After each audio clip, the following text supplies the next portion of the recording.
La forma en la que hablas influye en la forma en la que piensas. Tus palabras estructuran lo que puedes pensar, recordar o incluso sentir. Hoy vamos a hablar de todo esto, de la relación entre lenguaje y pensamiento, que tiene que ver con la película La Llegada y de una hipótesis muy conocida, la hipótesis de Sapir-Whorf.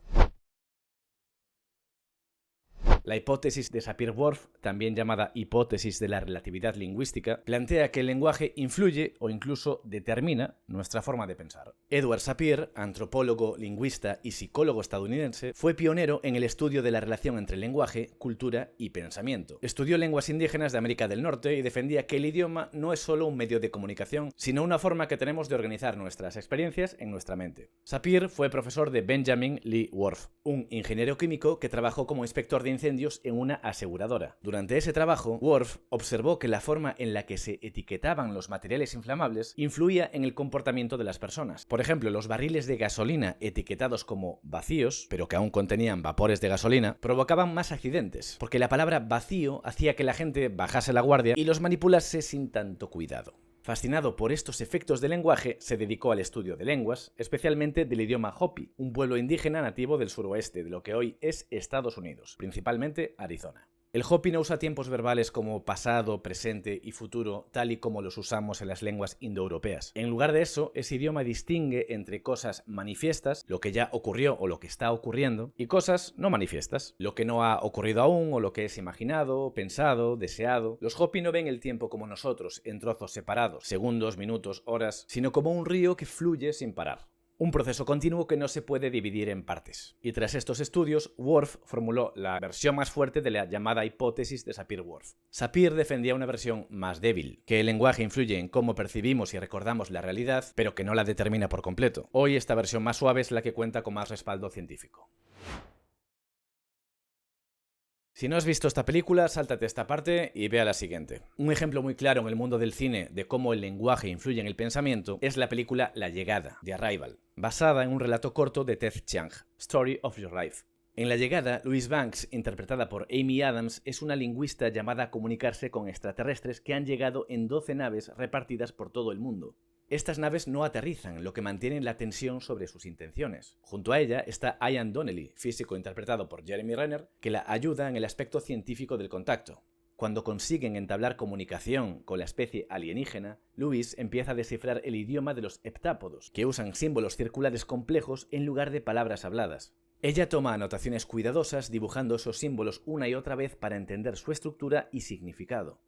Y a medida que aprende el idioma, Louise no solo cambia su forma de pensar, sino que también empieza a experimentar el tiempo como ellos, un flujo donde pasado, presente y futuro ocurren a la vez. En esto los Hopi se parecen a los heptápodos. Pero en este caso, ese lenguaje extraño le permite ver escenas de su vida futura con su hija, una niña que tendrá pero que también perderá trágicamente. Ese detalle añade un toque emocional fuerte. Aunque sabe que su vida tendrá dolor, acepta vivirla plenamente, porque el lenguaje le ha abierto una nueva forma de entender su existencia. Este cambio en Louise es un ejemplo extremo de la hipótesis de Sapir-Whorf, que el lenguaje puede cambiar nuestra percepción del espacio y del tiempo. Aunque en la vida real no sucede tan literalmente, la película nos plantea una pregunta poderosa. ¿Hasta qué punto el lenguaje moldea nuestra forma de ver el mundo? Vale, vayamos a la evidencia científica. ¿Hay estudios que demuestren que el lenguaje cambia nuestra forma de pensar? Pues sí, tenemos varios. Tenemos estudios sobre los colores y un ejemplo es el siguiente. En castellano usamos la misma palabra azul cuando matizamos azul celeste, azul marino, azul turquesa, eléctrico. Sin embargo, en idiomas como el ruso existe una palabra específica para azul claro, goluboy, y otra para azul oscuro, sini. Si hay personas de habla rusa viendo este vídeo, por favor, perdonadme la pronunciación. En un estudio, los hablantes de ruso distinguían más rápido ciertos tonos de azul porque tienen esas categorías lingüísticas claras, mientras que quienes solo usan azul con sus matices, claro, oscuro, turquesa, tienen más dificultad para diferenciar colores muy similares. También hay estudios sobre orientación espacial. En algunas lenguas aborígenes de Australia no se usa izquierda o derecha, sino direcciones absolutas: norte, sur, este, oeste. Estas personas tienen una capacidad de orientación impresionante, incluso en espacios cerrados. Y por último, el experimento del accidente.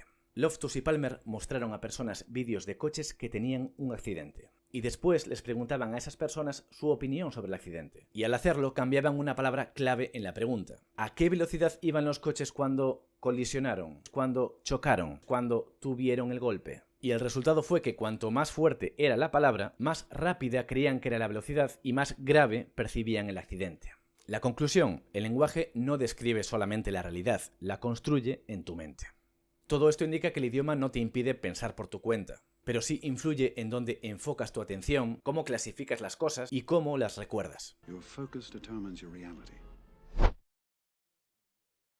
Y no hace falta irse a idiomas completamente distintos. En países de habla hispana ya encontramos diferencias que pueden cambiar cómo entendemos algo. Por ejemplo, en Galicia, riquiño puede significar adorable, entrañable, simpático, pero no tiene una equivalencia exacta en el castellano. En México, ahorita puede significar ahora o quizás dentro de mucho tiempo.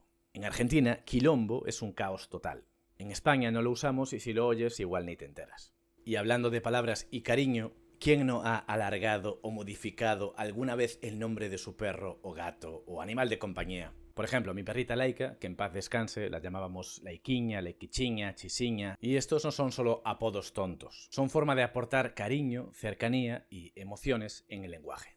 Es como si las palabras se estiraran para expresar algo que no se puede explicar con el nombre oficial. Al final, el idioma es un reflejo de cómo nos sentimos y cómo nos relacionamos con el mundo que nos rodea. Y por supuesto, el lenguaje se usa de forma intencionada para influir en cómo opinamos, en la política y en los medios de información. Recortes suena duro, pero ajustes estructurales quizás suena un poquito más blando y un poquito más técnico. Podemos llamarlo ajuste temporal reembolsable. ¡Me fascina! Migrante ilegal suena peor que persona en situación irregular. Privatización quizás suene peor que liberalización. No solamente están haciendo descripciones, están sugiriendo cómo debe sentirse el oyente.